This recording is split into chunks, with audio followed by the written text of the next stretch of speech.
Assalamualaikum warahmatullahi wabarakatuh. Saya Nisa Aulia Putri dengan NIM C1F021086. Di sini saya akan menjelaskan tentang sistem keuangan syariah.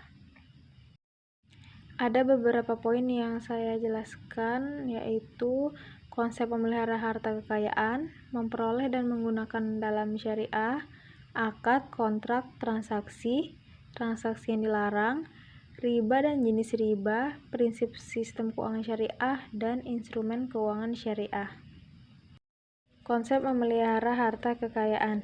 Memelihara harta bertujuan agar harta yang dimiliki oleh manusia diperoleh dan digunakan sesuai dengan syariah, sehingga harta yang dimiliki halal dan sesuai dengan keinginan pemilik mutlak dari harta kekayaan tersebut, yaitu Allah SWT. Islam menganjurkan manusia untuk bekerja atau berniaga dan menghindari kegiatan meminta-minta dalam mencari harta kekayaan. Manusia memerlukan harta kekayaan sebagai alat untuk memenuhi kebutuhan hidup sehari-hari, termasuk untuk memenuhi sebagian perintah Allah seperti infak, zakat, pergi haji, dan sebagainya. Kebutuhan akan harta untuk menyambung hidup. Setiap orang berhak untuk hidup dan ia juga wajib untuk mendapatkan kehidupan sebagai haknya, bukan sebagai hadiah maupun kelas kasihan. Cara ia memenuhinya adalah dengan bekerja.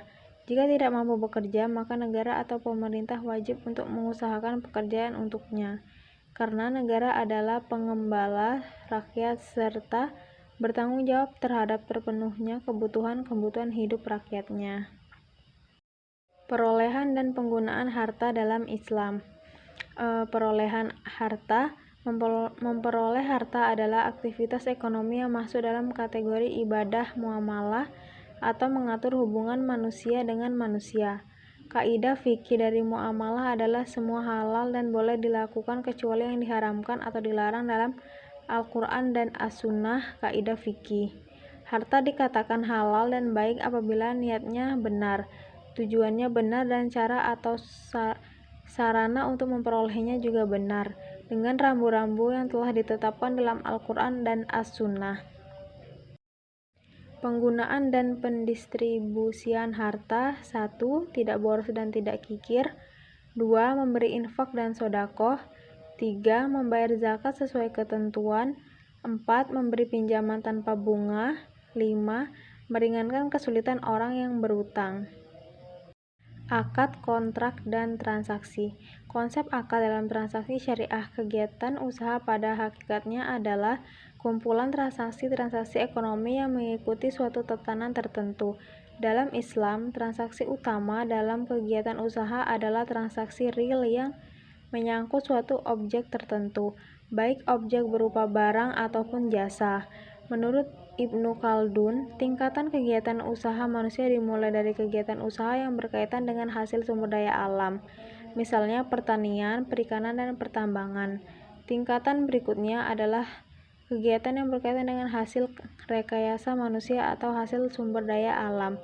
Dilanjutkan dengan kegiatan perdagangan yang secara alami timbul akibat perbedaan penawaran permintaan dari hasil sumber daya alam maupun hasil rekayasa manusia pada suatu tempat. Akhirnya adalah kegiatan usaha jasa yang timbul karena manusia menginginkan sesuatu yang tidak bisa atau tidak mau dilakukannya. Oleh Ibnu Khaldun disebut sebagai kemewahan. Transaksi yang dilarang. Yang pertama ada aktivitas bisnis barang dan jasa yang dilarang, seperti babi, komar, atau minuman yang memabukkan, narkoba, dan sebagainya. Kedua, riba adalah tambahan yang disyaratkan kepada seseorang dalam suatu transaksi jual beli, utang piutang dari semua jenis barang. Penipuan terjadi apabila salah satu pihak tidak mengetahui informasi yang diketahui pihak lain, dan dapat terjadi dalam 4 hal, yakni dalam kuantitas, kualitas, harga, dan waktu penyerahan. Keempat, perjudian adalah transaksi yang melibatkan dua pihak atau lebih, di mana mereka menyerahkan uang atau harta kekayaan lainnya, kemudian mengadakan permainan tertentu. Kelima, gharar terjadi ketika terdapat incomplete information, sehingga ada ketidakpastian antara dua belah pihak yang bertransaksi.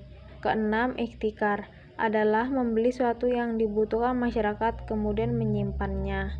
Ketujuh, monopoli biasanya dilakukan dengan membuat entry barrier untuk menghambat produsen atau penjual masuk ke pasar agar ia menjadi pemain tunggal di pasar dan dapat menghasilkan keuntungan yang tinggi. Kedelapan, bai'an najsi merekayasa permintaan di mana suatu pihak berpura-pura mengajukan penawaran dengan harga yang tinggi agar calon pembeli tertarik dan membeli barang tersebut dengan harga yang tinggi. Kesembilan, suap dapat merusak sistem yang ada di dalam masyarakat sehingga menimbulkan ketidakadilan sosial dan persamaan perlakuan. Kesepuluh, ta'aluk terjadi apabila ada dua akad saling dikaitkan di mana berlakunya akad pertama tergantung pada akad kedua sehingga dapat mengakibatkan tidak terpenuhinya rukun. Ke-11, bai'a al-inah. Mininya A menjual secara tunai kepada B, kemudian A membeli kembali barang yang sama dari B man kredit. Ke-12, talaki al-rukban. Jual beli dengan cara mencegat atau menjumpai pihak penghasil atau pembawa barang perniagaan dan membelinya. Riba dan jenis riba. Riba berasal dari bahasa Arab yang berarti tambahan. Al-ziyadah berkembang, al-nuwu meningkat, al-irtifa dan membesar, al-ulu. Imam Sarakzi mendefinisikan riba sebagai tambahan yang disyaratkan dalam transaksi bisnis tanpa adanya padanan yang dibenarkan syariah atas penambahan tersebut. Setiap penambahan yang diambil tanpa adanya suatu penyeimbang atau pengganti yang dibenarkan syariah adalah riba. Hal yang dimaksud transaksi pengganti atau penyeimbang yaitu transaksi bisnis atau komersil yang melegitimasi adanya penambahan secara adil seperti jual beli, sewa menyewa, atau bagi hasil proyek, di mana dalam transaksi tersebut ada penyeimbangnya berupa ikhtisar atau usaha, risiko, dan biaya. Jenis-jenis riba. 1. Riba qard. Riba yang muncul akibat adanya tambahan atas pokok pinjaman yang dipersyaratkan di muka oleh kreditur atau sabibul mal kepada pihak yang berutang atau debitur yang diambil sebagai keuntungan. Kedua, riba jahiliyah. Utang dibayar lebih pokoknya karena si peminjam tidak mampu membayar utang pada waktu yang ditetapkan. Ketiga, riba fadl. Pertukaran antar barang sejenis dengan kadar atau takaran yang berbeda, sedangkan barang yang dipertukarkan itu termasuk dalam jenis barang ribawi. Keempat, riba nasi'ah. Penangguhan, penyerahan, atau penerimaan jenis barang ribawi yang dipertukarkan dengan jenis barang ribawi lainnya. Prinsip sistem keuangan syariah. 1. Pelarangan riba. 2. Pembagian risiko. 3. Menganggap uang sebagai modal potensial. 4. Larangan melakukan kegiatan spekulatif. 5. Kesucian kontrak. 6. Aktivitas usaha yang sesuai syariah. Selanjutnya itu instrumen keuangan syariah. 1. Investasi yang merupakan jenis akad tijarah dengan bentuk uncertainty kontrak. Kelompok akad ini adalah sebagai berikut: A. Mudharabah, B. Musyarakah, C. Sukuk atau obligasi syariah, D. Saham syariah. Kedua, akad jual beli atau sewa menyewa yang merupakan jenis akad tijarah dengan bentuk certainty kontrak. Kelompok akad ini adalah sebagai berikut: A. Murabaha, B. Salam, C. Istisna, D. Ijarah. Ketiga, akad lainnya meliputi A. Syaraf, B. Wadiah, C. Kardahul Hasan, D. Al-Wakalah, E. Kafalah, F. Hiwalah, G. Rahn. Mungkin sekian presentasi yang dapat saya sampaikan, lebih dan kurangnya saya mohon maaf. Saya akhiri, wabillahi taufiq wal hidayah. Wassalamualaikum warahmatullahi wabarakatuh.